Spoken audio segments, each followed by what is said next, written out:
You are listening to NQA's Sustainability Simplified, your go-to podcast for all your sustainable verification and certification needs. Hello, everybody, and welcome to the second of the NQA podcasts relating to sustainability solutions. So you're joined by myself, Stephen Burt, the Carbon and Sustainability Services Director at NQA once again. And this time, I'm very pleased to say that I'm also joined by my esteemed colleague, Richard Walsh. Hi, Richard. Hi, Steve. How are you doing? Yeah, good. How are you getting on? Yeah, not bad. So a little bit of an introduction to those who might not have come across me, or maybe you have heard me on one of the numerous webinars that I do. So I'm NQA's Principal Assessor, looking after energy and environment in particular. Been around at NQA for quite a bit of time now. 2007, I joined the organisation. Me too. Yeah, so both about the same time, I think. And I think prior to coming to NQA, I think we both had similar backgrounds as well. I worked in consultancy for an environmental charity called Groundwork, and I was with Groundwork from 1995, sort of getting into environment when the very first environmental management systems were brought out. And I think going back in those days, a lot of the drivers were purely risk management, keeping yourselves out of court, making sure that what you were doing was deemed to be environmentally sound, and it seemed to go not much further than what you put in your skip, what you put down your drains, and what you put up your chimney. And I seem to spend a lot of my early days looking in skips, looking down drains, looking to see what people were doing physically in terms of their impact on the environment.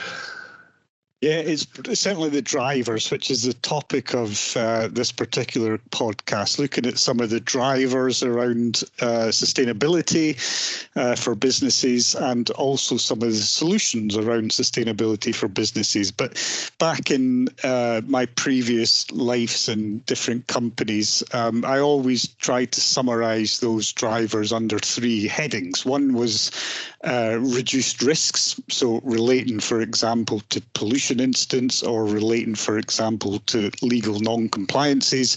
One was an improved competitive advantage, so thinking about supply chain pressures, tenders, contracts, all that type of thing. And the other was cost savings. So, often overlooked benefit of sustainability is the ability to actually reduce the cost based overall.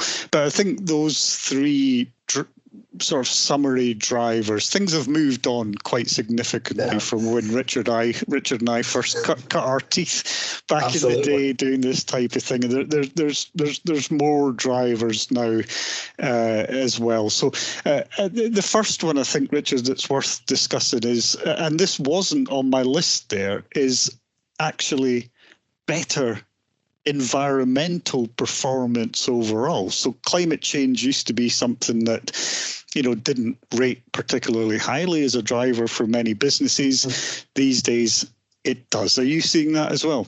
I think so, yes. I know. I think back to when I was at Groundwork in the very early days, we tried to offer training courses to people on environment, and I think in those days we were seen very much as tree huggers, and people were not engaged with that environmental message. And one of the things that we tried to look at was rebranding the courses for a while.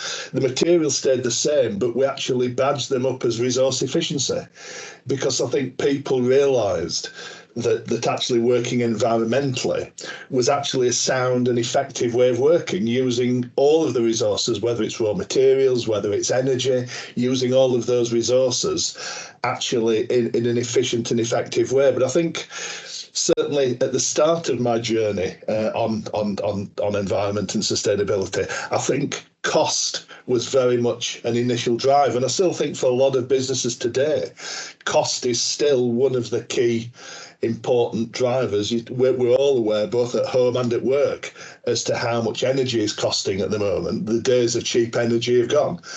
But I think we're starting to see pressures coming along in terms of other areas. We've only got to turn the news on. look at the weather forecast to see the effects that climate change is now starting to have. And I think people are starting to put two and two together and realise that actually our desire to live in a modern world and have all the trappings that go along with that does have a negative side to it and is starting to have an effect on climate. Yeah, I mean, I often refer to it as back in the day, it felt like banging my head against a brick wall sometimes when trying to, engage with clients on all things sustainable development and carbon as well. It's much easier now, I think, overall. And as you say, the profile of climate change on the news agendas and the news feeds and so on, it's much higher up the agenda. And there are some real forward-thinking companies out there. I can think of a good few examples of businesses that I've worked with where their driver was to act to address the climate change problem. It wasn't about cost savings. It wasn't about reducing risks or legal compliance or anything like that. It was about action on climate change. And we see more and more of those companies these days, which is wonderful. And we shouldn't just think about carbon either. Climate change, obviously, we're very strongly focused on carbon. Sustainable development's a much wider thing than just environmental and carbon. Social responsibility is also a major driver these days as well. So stakeholder expectations, when I say stakeholders, I mean, employees, I mean, neighbours, it can be, a whole host of different people. But you're one of our ISO 26000, our social responsibility auditors. Have you seen many drivers around that at all? I think so. I think one of the interesting things I've seen change, again, going back over the last sort of 17 years, in the very early days, it was quite often just one person in an organisation that was pushing the agenda. There may be somebody who had an interest, or maybe I remember a story, one of the companies I worked with, going back to my previous days at Groundwork, where the whole ethos of the company changed simply because the managing director's son came home from school and said, "Daddy, what are you doing in your business to help the environment?" And he sat down over his tea and thought, well, actually, what am I doing? And that set the spark going for a change. So that was very, very simple pressure coming in, not particularly about environment. It was purely just about this whole argument about sustainable development. And what are you doing at work, Dad, with your business? And I think we're seeing a lot more of that. And as you say, within ISO 26000, which is sort of corporate social responsibility, and climate change is just one of the many areas. It's a standard that's built around the United Nations Sustainability Goals, the 17 goals that set out in the 2030 Charter. And yeah, climate change is one of them, but there's lots and lots of other things in there around sort of equality, pay, gender recognition, ethical trading, not using bribery in certain parts of the world. There's a whole host of different things that we look at in terms of making businesses sustainable and working in a fair way, in a way that's fair to everybody, whether that is their impact on the climate or whether that's to do with the way they treat their employees.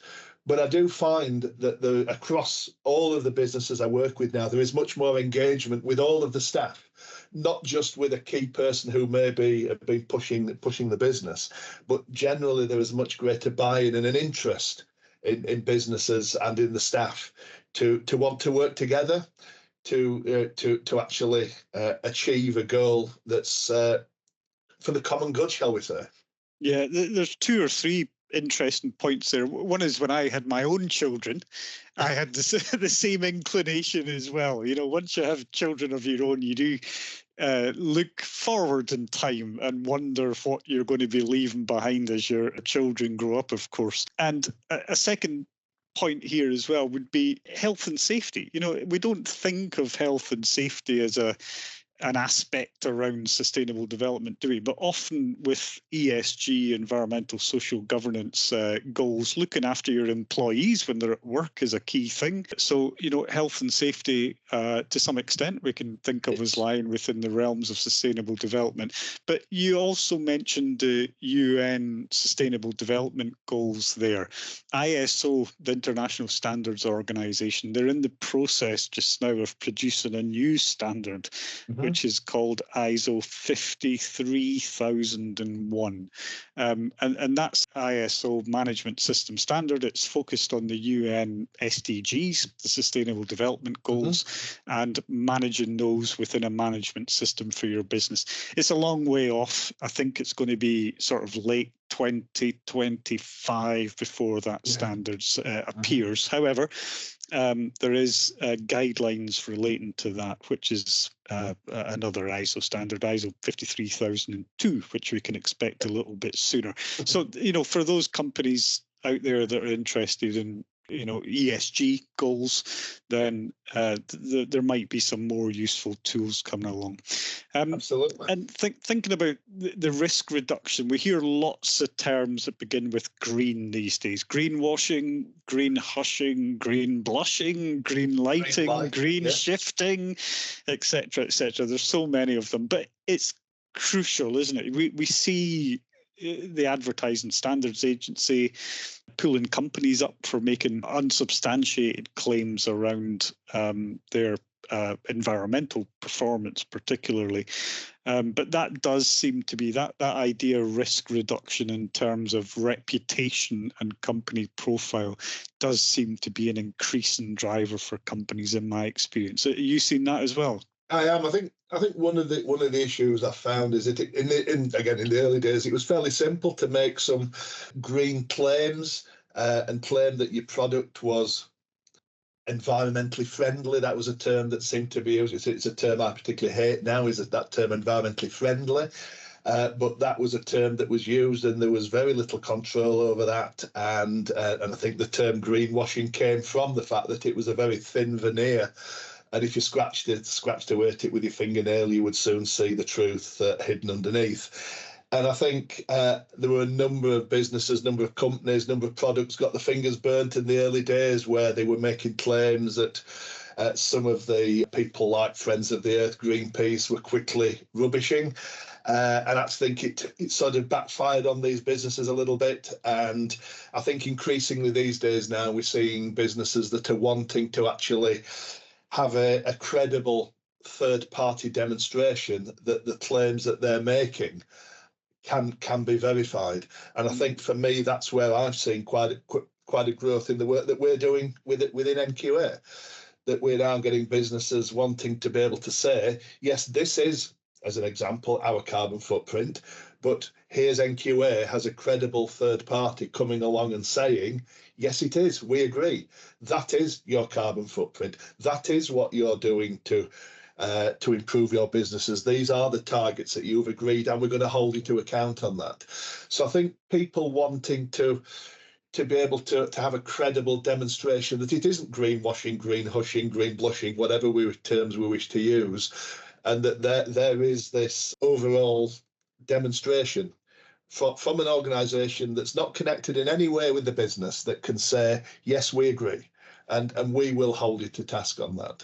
Yeah, it's one of the reasons that I do this job. The ISO standards, the credibility of them, the fact they're so robust, and the fact that the independent, external, accredited certification or verification activities that we do at NQA, it's all really about making sure that those risks are reduced, the reputation's enhanced, the company remains competitive and profitable and efficient, and that's what it's all about at the end of the day. So it is, but it's not about gaining an unfair competitive advantage, and I think that's the issue with some of the greenwashing. It's about gaining that competitive advantage, but gaining it in an acceptable way, and not like there will always be snake oil salesmen, people that will promise the earth and say that the product will do everything that you want it to do, But actually, what we need to think about is to make sure that those claims are credible and can be backed up. But I also think another of the key drivers for me is the sort of increasing sort of legislation around reporting a lot of this stuff. Most businesses, in fact, all businesses have got very used to over the years of having to account in terms of monetary accounting. And I think we're now starting to see, certainly with the larger businesses, and I think it will trickle down. And I think I was reading something the other day that I think here in the UK, the Labour Party plans will be to extend the reporting requirements for businesses to report environmental considerations, particularly carbon, but maybe other things as well, as part of their directors' reporting. Yeah, well, we see in the EU, the CSRD, the Corporate Social Reporting Directive, that's is quite a big change, and that's mandating certain companies, not all companies, but certain companies to report on corporate social responsibility. So, there's a lot of movement on that side of things. But when you mentioned regulations, we obviously, in the UK, there'll be lots of businesses out there who report, and the deadline's looming for ESOS, for phase 3, the deadline's coming up soon. For SECR as well, there'll be reporting requirements for legislative purposes around that. Those are both for carbon side of things. But there's also pressures in the supply chains as well. So I see with a lot of the clients I'm working with, when they have to respond to invitations to tender,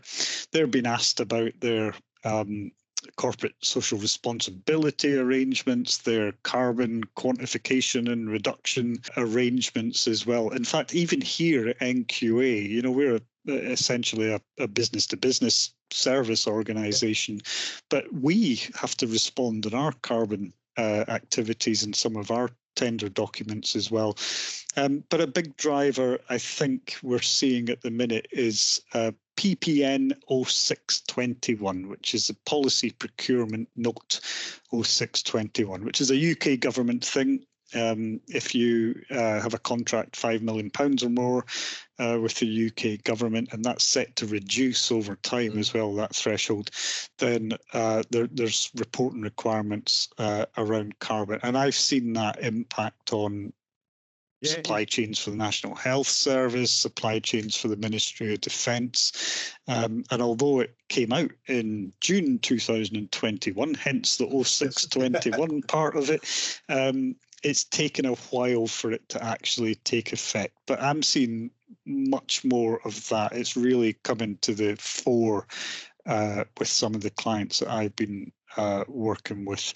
And the reporting requirements for PPN 0621 closely mirror the reporting requirements for other carbon standards like ISO 14064-1 and the Greenhouse Gas Protocol as well. Have you seen much around PPN 0621 on your travels? Not particularly with the sectors I've currently been working in. What I am seeing is, and I think again going back at one time when businesses were asked to fill out supplier questionnaires, there was maybe one question around, have you got ISO 14001 certification?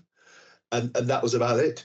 And you tick the box and send that back in and everybody was happy. I think what I am seeing more and more are those supplier questionnaires, even outside of PPN 0621. Most of the tender applications I'm starting to see now that businesses are working with are asking much more searching questions around environment, around sustainability, around carbon. So even though it may not be quite as formal as that PPN, a lot of the sectors that I'm working with are seeing similar types of information being requested as part of a tender application. So sorry to interrupt. I see that as well. It used to be, I used to call it lazy procurement, where procurement departments and companies would ask a standard set of environmental questions, whether they were appropriate or applicable to the business they were asking them of or not. Correct. But you're right, there does seem to be a step change in the procurement questions. They're much more focused on the businesses that they're asking them of, and they seem to be far more informed about what it is that they're asking and the answers they're looking for as well. One of the things I'm seeing a lot more of now is a greater involvement in the procurement process of the sustainable development team within a business. So rather than it just being the purchasing team that would handle all of that, and as you say, maybe ask a couple of random questions that they could tick a box. Nowadays, there's quite a long section, and when it comes to evaluating the answers, they're actually involving the in-house experts. They're involving the sustainable development team and looking for their views rather than it just being a tick box. And there's a lot more discussion and a lot more digging into the validity of the answers that are being given. So I think that drives us back into, are the businesses that are tendering able to prove that the answers that they're giving are credible? Yeah, and it's not all, around carbon in these questionnaires either. There are wider questions asked about things like anti-bribery and things like equality and things like anti-slavery policies. So there's a lot more to it than just carbon as well. But another area that I see as a driver as well. So I provide deliver audits against a standard called ISO 20121, which is the Sustainable Events Management System standard. So this is growing quite fast, and the reasons for that are delegates. Delegates who attend events expect that event to have looked at the sustainable development issues around the event itself, and to have a management system in place to manage those sustainable development issues. So that's quite an interesting one. It demonstrates that stakeholders as a whole are much, much more interested in these things, and they're driving these things significantly as well. I'm guessing one of the key drivers in that sector, in the event sector, is probably supply chain pressure. Because if you think about running an event, most of the things that you will have as part of that event are likely to be provided by an external provider. Security, catering, waste management, sound, lighting, staging, venue hire, a lot of that is going to be external. And I think that whole issue of supply chain pressure has been, for me, one of the key drivers I've seen. I know we're coming back to the tendering again, but I think that is a key area whereby, so that the businesses asking searching questions of their suppliers, because they're being held accountable for the items, the services, the products that they're buying themselves. This is quite a change in ISO standards generally. So the more recent standards like ISO 20121, the event standard, it's got an entire section that it relates to procurement, and it specifically talks about what's going into your tender documents. What questions are you asking of your suppliers? What do you award contracts based on? And how do you evaluate and keep an eye on their sustainability performance over time as well? And another standard where that's very strong is PAS 2080, which is a carbon in buildings and infrastructure standard. It's designed, that standard, to trickle down through supply chains. It's one of the requirements of it that if you adopt it, you really need to collaborate with and work with your supply chains if you're going to be successful with it. And I've seen a couple of examples recently of drivers around PAS 2080. It mainly applies to, the very broad term, the construction industry. But PAS 2080,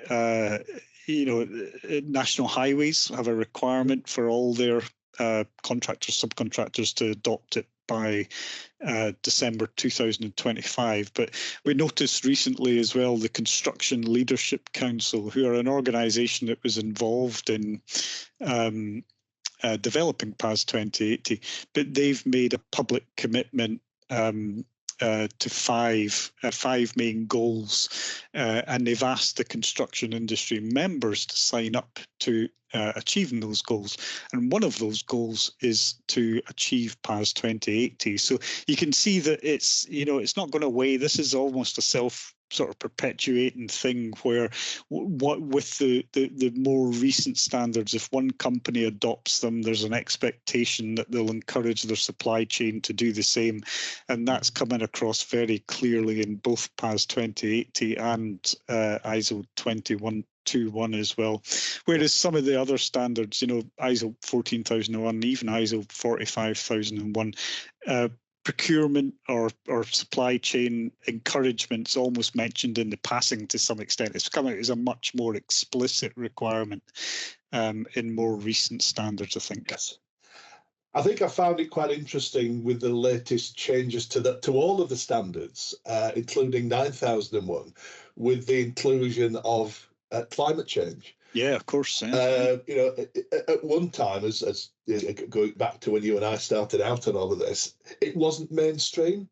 Whereas now, I think this whole subject has become mainstream, and I think there's no better sort of way of seeing that than the fact that climate change now has to be considered in all of the mainstream standards, whether it's quality, whether it's health and safety.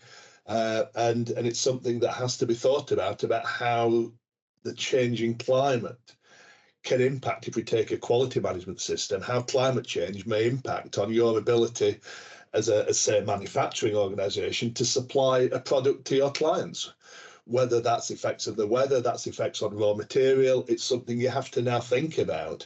And I think that's a testimony to how this is becoming a mainstream subject. Yeah, and you've put that very well, because, I did see questions asked when that change took place, which is very recent. The questions were, what on earth has climate change got to do with quality management? We make a widget. How can it possibly impact on us? Why should we think about climate change? And why are ISO pushing us down this route? But you're dead right. It's supply chain disruption. It's severe weather events. There's all kinds of ways that it could impact upon a widget manufacturing company. I've had clients that have been quite badly affected by flooding. Yeah. What might mean that they might have planned flood defences for a 1 in 100-year flood in my part of the world in West Yorkshire. I remember a few years ago seeing a guy interviewed on the TV when he said the problem with these 1 in 100-year flood events is we've had 2 in the last 12 months. And people have been caught out. So therefore, people have to think about, as part of their quality standard or even health and safety, how those sort of events, climate-related events, can impact. So I think it's becoming much more mainstream. Absolutely. I live in Scotland, as you know, and I've worn my wellies out this winter, Richard, with them. The sheer amount of rain. So yeah, I mean, we can think about how there's specific industries, I guess, where the drivers will be more apparent than in others. So we've mentioned PAS 2080. That's kind of high on the priority list for the construction industry at the minute. We see regulatory drivers for example, for the water industry. Ofwat, the regulatory authority, they encourage and require actually the water and utility companies to report on carbon. We've mentioned PPN 0621 in the NHS supply chain and the defence and government supply chains. I saw another interesting one the other day, which was I was being asked about the carbon data that was being produced for ferries, for a ferry journey. And this particular company, their driver was from their supply chain to use a standard called ISO 14083, which is about quantifying transport emissions. And that came onto my agenda, and then I looked around a bit and I saw that it's in use a lot actually in transport and courier companies. That's a significant driver for them. And obviously, transport courier companies, they play a significant role in the combustion of fossil fuels, of course. So They're being pushed very hard in their supply chain by their customers, and couriers in particular. I've seen particular couriers who are very good at having verified carbon emission statements, greenhouse gas reports, and so on. I've seen them getting a real competitive advantage in their supply chains through adopting that, because their customers use them extensively, shipping products all around the country, all around the world. And if they can provide the data that's needed, those transport and courier companies get a real competitive advantage overall. Absolutely. I think I was just in sort of preparation, I did a little bit of reading as well. Ofgem also do require similar reporting from the network distributors. Okay, for the energy suppliers, yeah. RIIO2, which talks about how the network price is set. But as part of that, there is mandatory reporting on environmental outputs, environmental issues. Again, quite a focus on carbon, but it's all built into the network price controls. So it's coming across lots of different industries, different sectors, regulators asking for this information to be provided. There's a lot goes on in the waste management industry as well. I'm sure you've seen that. You and I both work with lots of different waste management companies, yes. Very, very big national ones, all the way to very, very small local ones as well. But, the waste management companies are expected to produce reports for their customers, because their customers want to see how much waste they've produced, what that waste was categorized of, how that waste was handled, and how that waste ended up at its final disposal or final recycling or final reprocessing site. And I've seen a change in the expectations around that as well. At one time, companies were talking to their waste management companies looking for weight volume. How much waste plastic did you uplift from us last year? Whereas now I'm seeing it much, much more along the lines of how much waste plastic did you uplift from us? How did you transport it? Where did it end up? And what were the carbon emissions associated with all of that activity? So it seems to be a much bigger thing and broadening out across the waste industry as well. I think it is. I think that's supply chain pressure again. So it's businesses wanting that information. I sort of used to joke at one time with some waste companies. The only paperwork you ever saw was the roll of £20 notes in the guy's back pocket, and that's probably how things were 25, 30 years ago. And the waste industry, from the information they provide, is probably unrecognisable to that of 20, 30 years ago. And yet, as you say now, the amount of information that waste companies are expected to provide, as you say, the breakdown of not only what's been collected, how they've handled that waste, what's avoidance from landfill. I think that was probably the first thing that they were started to be asked for, but it's moved on from there. Not just it's avoiding landfill now, but what do you do with it? Is it going to heat recovery? Is it going, following the whole waste hierarchy? In terms of, can it be reused? I've got a great example of greenwashing, and to be fair, this was a long time ago, but I turned up once to a very small waste management company in a back street somewhere in Scotland, and they had a sign up saying voted Britain's greenest waste management company. So the first question I asked was, what did you win? How did you get this award? And the guy said to me, well, it was a vote, and Davey in the office voted for us.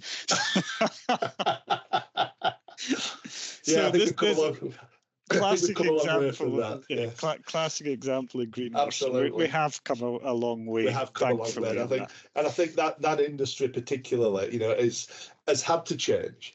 Otherwise, businesses would have just gone elsewhere. And I think that, the waste companies that were starting to see growth were the ones that were able to provide that business. And again, I think the ability to provide that information did give waste companies a competitive advantage over, say, the local skip hire company that would just send you a skip and take it away with no questions asked.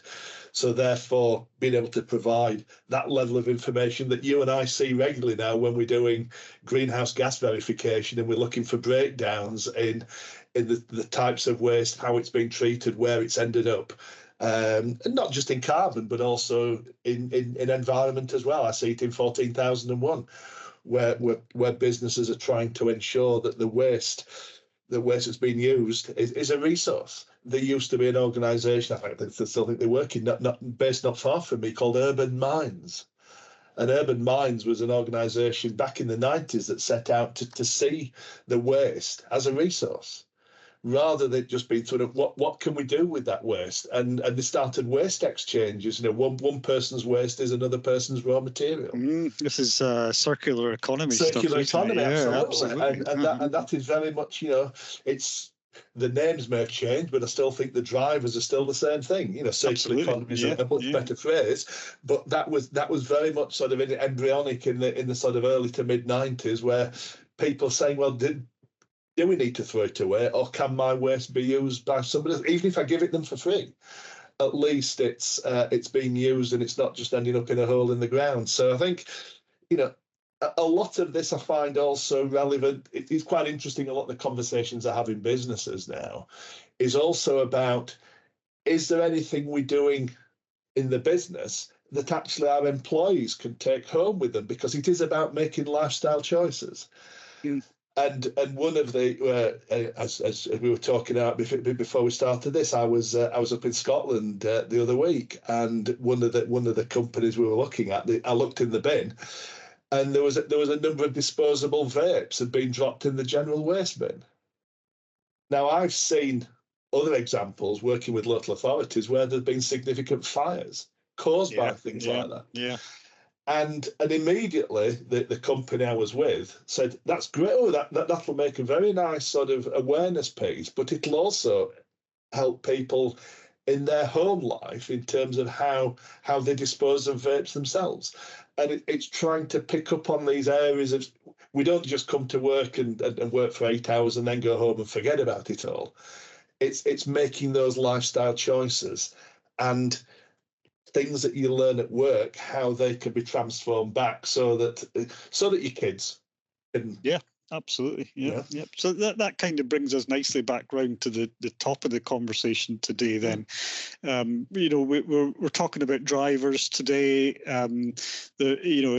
Whatever driver you have, there's an ISO standard for it, whether that be carbon, whether it be social responsibility, whether it be anti-bribery, whether it be energy, environment, environment, and the reputational risk idea, that's minimized by using ISO standard to structure your management system and your carbon reporting requirements, and having it independently verified by an external third-party accreditor organization like NQA is by far and away the best manner to do that, in our experience anyway. So, Richard, thank you so much for sharing your experience with us today. I've enjoyed that chat. It's been good. Yes. Yeah, absolutely. All right, mate. All the best. All the best, mate. Yeah, cheers. Cheers, then. See you.